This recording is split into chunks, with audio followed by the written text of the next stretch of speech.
on, welcome to the Gary Dunn Show for week 2. I'm your host, Gary Smith, and on today's show, we're going to look back at the Shepherd game on Saturday. Coach and I will break down everything going on in the PSAC as far as schedules and upcoming games. Then we'll break down this upcoming week's opponent, the Edinboro Fighting Scots. Coach, welcome.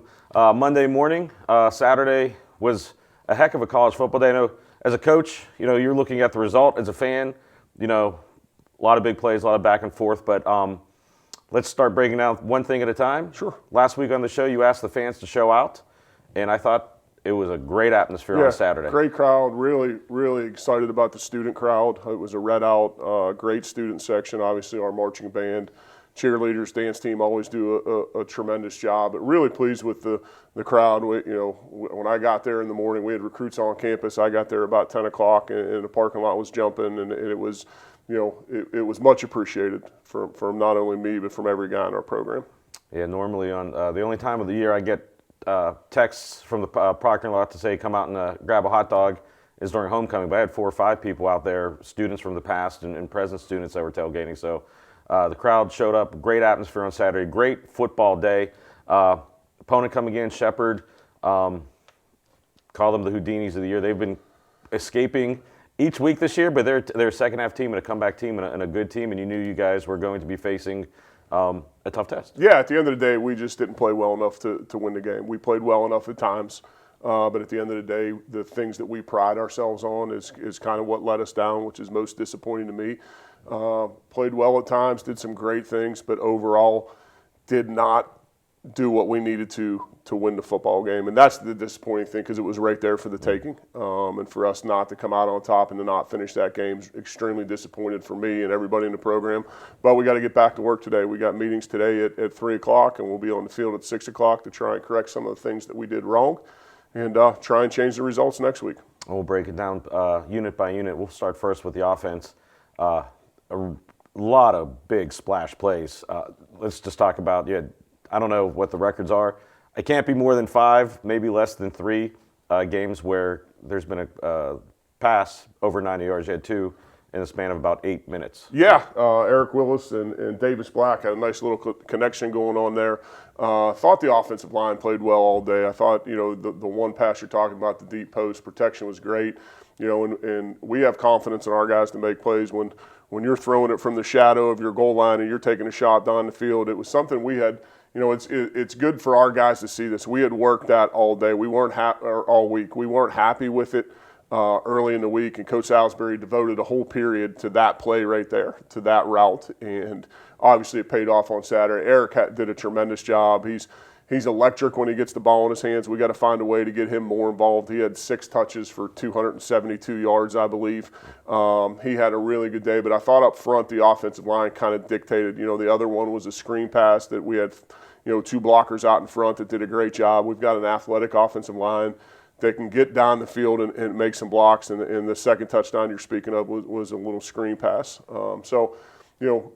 Big plays are great, but we've got to continue to work. We've got to continue to take care of the football. I thought the difference offensively was our turnovers. The main thing for us is valuing the football, and offensively for us to have 3 turnovers, it was really the difference in the game. And we talked about the splash plays right there, and you took the words out of my mouth because I was going to bring up, when you see the highlights of the long touchdown pass, watch the offensive line, because from my vantage point in the press box, you had a great view of just seeing how the line was protecting. Vic Black steps up, and you just saw that whole play develop. It was a work of art. But you also, 2 splash plays, but also had a couple really big drives. One drive at the end of the half to go in, almost ended the first half, which was just a great time-killing, end-of-the-half type of drive, which I know you value trying to get the clock on your side. Yeah, and great drives. Like I said, I thought the offensive line played well. I thought our running backs did a good job. Obviously, we were without our starting running back, Eric McCann.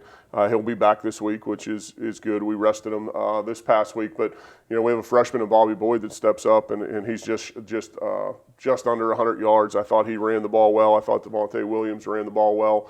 We protected well. Offensively, we played well at times. The drive before the end of the half, I think we had 3 drives over 85 yards. It was a great drive, and then we make a mental mistake and get a penalty. It's something that, I think we won't do again. But those are learning lessons for our guys. We've got to play smarter football, and then it hurts because now we're kicking off 20 yards deeper or 15 yards deeper than we should have been. We've got I'm sure we'll switch to the defense here in a minute. There's some things we've got to get corrected over there. Well, real quick before you turn over to the defense, you mentioned Bobby Boyd. Everyone talking about him coming into this season, talking about his speed, but I tell you what, he had some hard yards through the middle of that line just to show the toughness. 21 carries, 99 yards, touchdown. But like I said, that was the most impressive thing to me. Is like we've heard about his speed, but to see what he could do between the tackles was eye-opening. Yeah, Bobby runs the ball really hard, and hopefully we can get him out on the perimeter a little bit more and let you see that speed. But he really flashed for us in training camp. He's not shy one bit of contact. He's going to run. He's going to throw his head in there. He's going to lower his shoulder when he needs to. I thought he did a nice job in protection. That's kind of the next step for him is mastering our protections. But running the ball, he did a really good job and got some really hard yards. Got some big first downs for us. So happy the way he's tracking. He's not there yet. He's got to keep working. But like the arrows pointing up for Bobby. And before we turn over to defense, just a few looks at statistics. Davis Black, 411 yards, 4 touchdowns. And then you mentioned Eric Willis, 6 catches, 274, just shy of breaking an all-time single-game record for Cal. So the offense was on. It was an explosive afternoon. Yeah, we got to get more guys involved. Obviously Eric had a huge day. We've got a stable receivers, and probably you're going to start seeing more of those guys contributing. We need to get more guys involved. I think some of our guys are playing too many plays right now the way we asked them to play. So we got to get more guys involved. We got to get our tight ends involved in the passing game. I think they could be a threat for us. We're going to continue to grow offensively, but I thought we took a big step from week 1 to week 2. I thought offensively we played a lot better this week than we did the week before, but we still got a lot of way to go. And switching over to the other side of the ball, defense. Coming off last week, defensive player of the week in the country, Abraham Zanago. You knew the other team, Shepherd, was going to do what they could to minimize him, and I thought the rest of the unit did a great job of really just putting the quarterback and the running backs, on alert, because the front seven did a great job just getting in the backfield, controlling plays. Yeah, we got to tackle better. That's what we're going to preach to our guys about. We had way too many missed tackles. Now, I'll give Shepherd credit. Shepherd's offense is explosive. They've got really good receivers. Their quarterback was a transfer kid that did a really nice job. I thought their game plan was good. They were going to max protect. They were going to get the ball out of that young man's hand. They weren't going to allow us to pressure him. I just wasn't happy with our tackling, and that's something as a coaching staff we got to do a better job of. And kind of what I started the show with, our main thing is run, tackle, and hit on defense. Our main thing on offense is take care of the football, and those are the 2 areas that let us down on Saturday. Now, give Shepherd credit. Shepherd's a really good football team.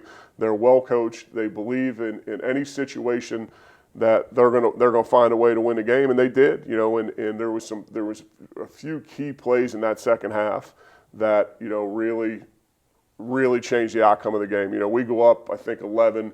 In the second half, we give up a kickoff return. It can never happen. We've got to get that ball down.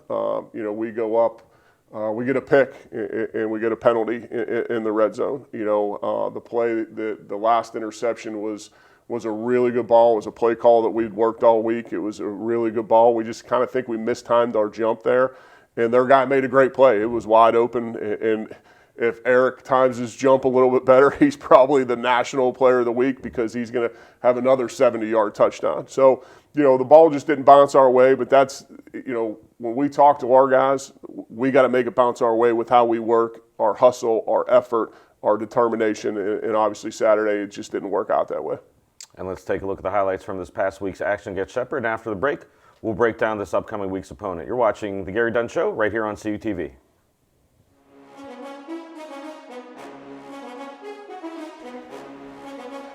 Black takes the snap in the shotgun, stepping up in the pocket, going deep down the field, and has a man. And Willis able to pull it in inside of Rams territory. Willis to the races, to the 10, breaks the tackle into the end zone. Touchdown, California. 91 yards for Eric Willis III. Boyd gonna get the handoff, and Boyd gonna work his way into the end zone for the touchdown. Bobby Boyd Jr. gives the Vulcans the lead after the 2-yard run. in the shotgun, back to throw, looking, firing deep down the middle, pass caught into the end zone, touchdown California. That's Amari Hopkins pulling in the reception.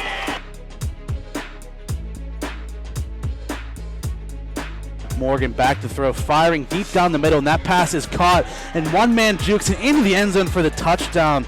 That's Cameron Dorner. Black back to throw, quick screen pass on the near side, and it's Willis again, he's able to break free, and there's no way he does it again, right? Willis inside of Rams territory, and he's going to go unfiltered, untouched, 95-yard touchdown for Eric Willis III. He does it again. Woo. And that's going to be maybe a house call here, as Dorner high steps his way into the end zone, and the Rams answer right back. Play action pass into the end zone, caught for the touchdown, the signal touchdown. That was Hopkins. Black gets the snap, looking, firing deep down the left-hand side, trying to find Willis. That pass is going to be picked off by the Rams. Willis tipped it up in the air, and Dante Harrison going to come back with the interception. Harrison going to break a tackle, make his way inside of Vulcan territory. Harrison going to get brought down at the Vulcan 30-yard line.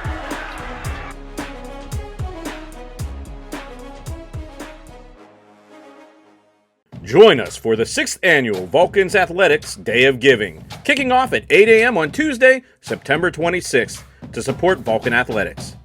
For 36 hours, alumni, family, and friends will have the opportunity to make a gift in support of their favorite Vulcan sports teams. All gifts support student-athlete scholarships. This year, the goal is to raise $40,000. Make a gift and invite others to join you. You make a difference. Go to www.tinyurl.com/Vulcans Make a Difference to make your gift.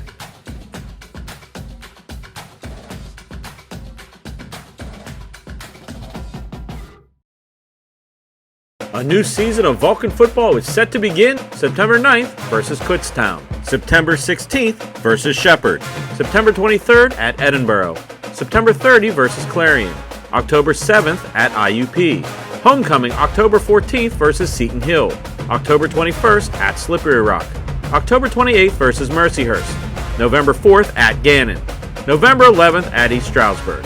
All games available on CUTV Sports 1 and the PSAC Digital Network. Suffering from World Cup withdrawal?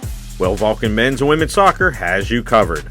Come up and watch the region's best soccer teams do battle in a combined 18 home games at the beautiful Phillipsburg Soccer Complex. In addition, 3 men's and 3 women's home games will be featured live on CUTV Sports 1 and the PSAC Digital Network. Follow Cal Vulcans for up-to-date information on all things Vulcan soccer. Vulcan Volleyball is back, and you can have the best seat in the house. The Convocation Center will be rocking with 11 home games featuring some of the best teams in the region and the PSAC. All home games will be streamed live on CUTV Sports 1 and the PSAC Digital Network. Follow Cal Vulcans on all social media platforms for up-to-date schedules and information. Vulcan Volleyball and you, a winning combination.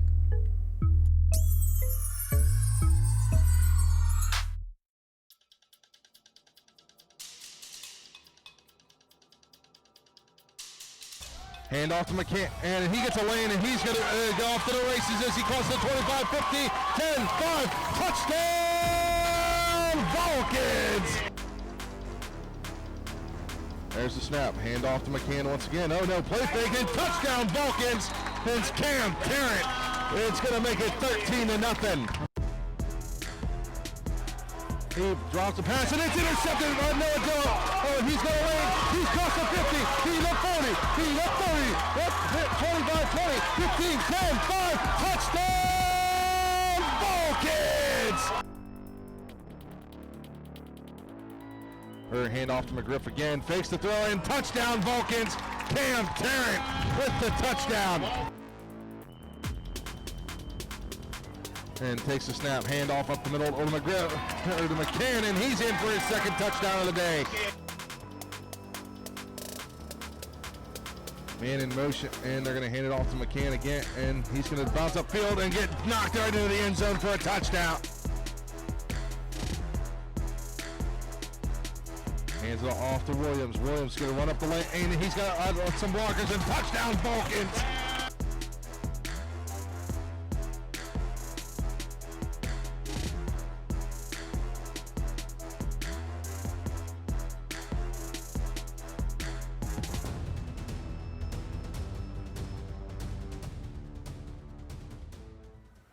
And welcome back to the Gary Dunn Show. I'm Gary Smith, once again joined by Coach Dunn. And Coach, we looked at highlights from last year against Edinboro. And before we talk about this upcoming week's opponent, let's put a bow on this past week's action. It was the second straight week of crossover action in the PSAC.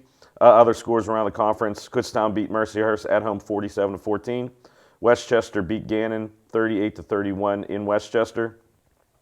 Probably the craziest ending of the week goes to Lock Haven at Clarion. Lock Haven wins on a flea flicker as time expires to beat Clarion 21-20. East Stroudsburg at home beats Seton Hill 55-21.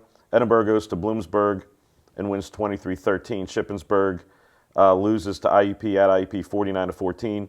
And then Slippery Rock beats Millersville 42-21. And Coach, after the second week of crossover play, we talk about this every year ad nauseum, but just goes to show how balanced the conference is, that after 3 weeks of the season, 2 weeks of crossover play, there's only 3 undefeated teams in the PSAC. Yeah, really good coaches in this league, really good football being played right now. It's a really balanced league. You know, I think probably when I first got here several years ago, it wasn't as balanced as it is now. I mean, there's, every team every week, it's not coach speak, can win. There's just examples of it every week, and games coming down to the fourth quarter. I tell our guys all the time, this is a fourth quarter league, and a lot of those games came down to the fourth quarter. I told them our game would come down to the fourth quarter on Saturday.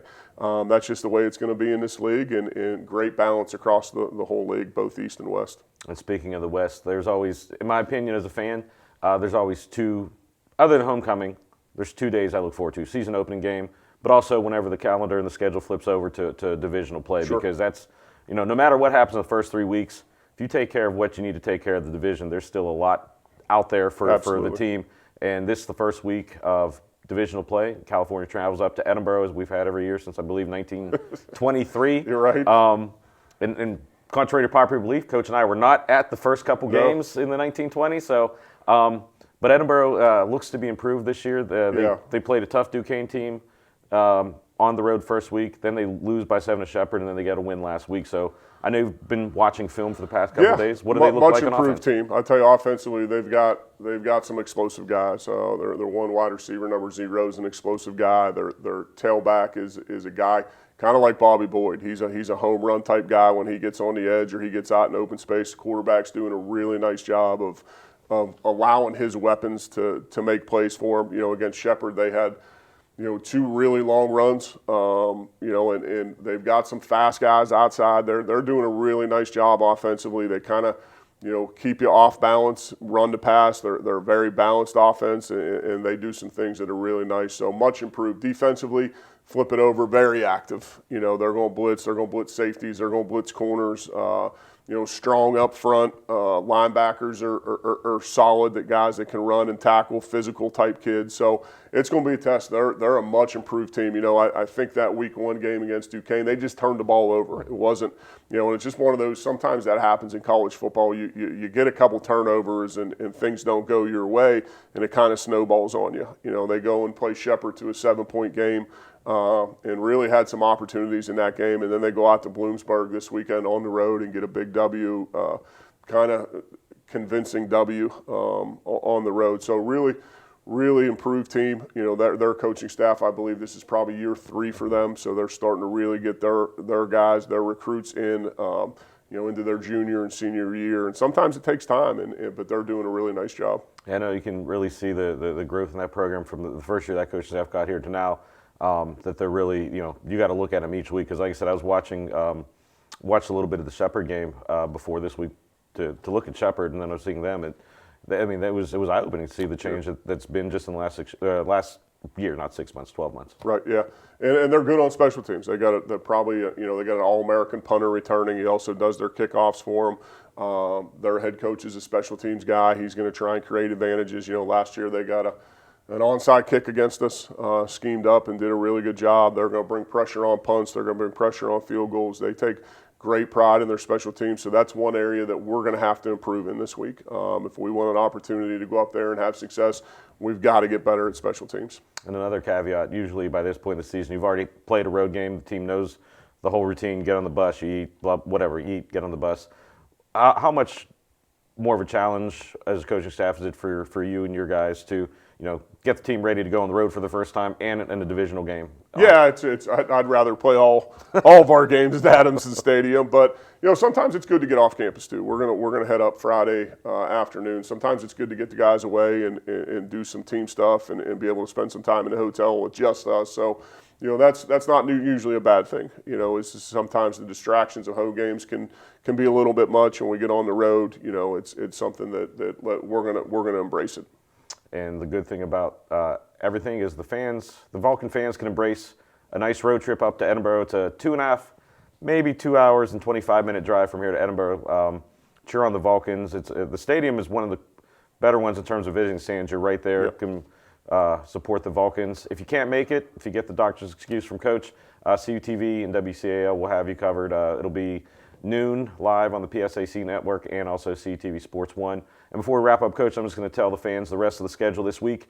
That way, in case they're driving home or whatever, right, they can keep track of what else is going on. That's one of the great things about this league is you'll see all kinds of buses on 79 this weekend with teams, in Erie and at Mercyhurst and Gannon and then you get those turnpike games where it's just the whole conference is traveling. It's a good deal. It's like Coach is seeing my notes because I was just going to say there's going to be 3 college football games kicking off at noon within about 20 miles of one another. Of course, our game at Edinboro, Clarion will be traveling to Gannon. IUP will be going to Mercyhurst. Slippery Rock will be going to Seton Hill. That's all the games in the West.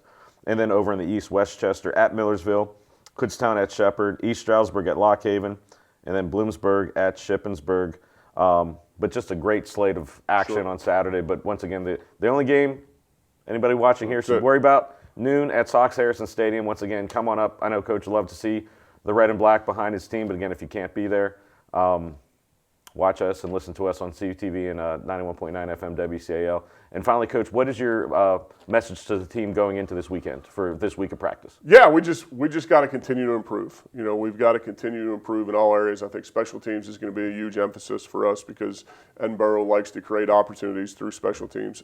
Defensively, we got to tackle better, and offensively, we got to take care of the football. We're turning the ball over too much. We had the number 14th ranked team in the country on the ropes here. And turnovers really hurt us. When you turn the ball over 3 times and give up a kickoff return, you're not going to have success against good college football teams, and Shepherd's a really good football team. So we've got to get those things corrected. I know our guys are going to work. There's not a doubt about that. So we just got to be, diligent in our work and take care of the things that we can control. And that about wraps up. Thanks, Coach. Good luck this week in practice. And then, like I said, fans, come on out. Make the drive. If not, CTV Sports 1 and WCA will have you covered at noon on Saturday. For Coach Dunn, I'm Gary Smith. You're watching The Gary Dunn Show right here on CTV.